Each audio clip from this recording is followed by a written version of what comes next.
दर्शकबिनी कान्छे र सागरको जोडी देखेर कान्छे र सागरको सुखी परिवार देखेर गाउँका धेरै मानिसहरू जल्ने गर्थे र यतिखेर पनि कान्छीको परिवारलाई भोकभोकै मार्नको लागि सागरलाई कामबाट निकाल्नको लागि निकै ठुलो षड्यन्त्र भइरहेको छ सागरमाथि। हो दर्शकबिन आजको यस भिडियोमा हामी चर्चा गर्दैछौँ कान्छीबाग 276 को बारेमा।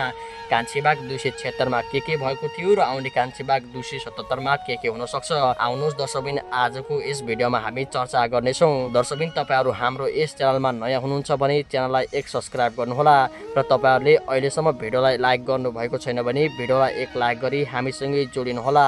हवस् त दर्शकबिन भिडियो सुरु गरौँ। दर्शकबिन हामी सबैलाई थाहा भएको कुरा हो, कान्छी एउटी विधवा महिला थिइन्।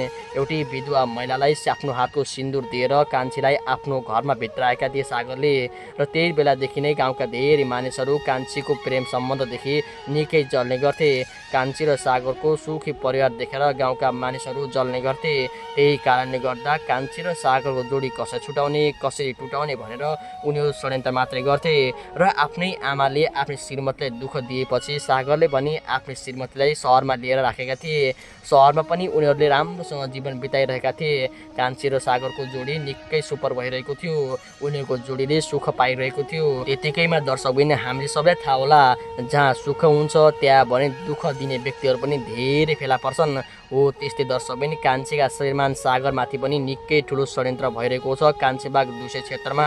कान्छीबाग 276 मा के भएको थियो भने सागरको परिवारलाई भोकभोकै राख्नको लागि र सागरको परिवारलाई दुःख दिनको लागि यतिखेर सागरमाथि निकै ठुलो षड्यन्त्र भइरहेको छ। सागरले काम गर्ने अफिसको सीसीटीभी फुटेज नभएको भन्दै सागरलाई यतिखेर कामबाट निकाल्ने प्रयास गरिरहेका छन्।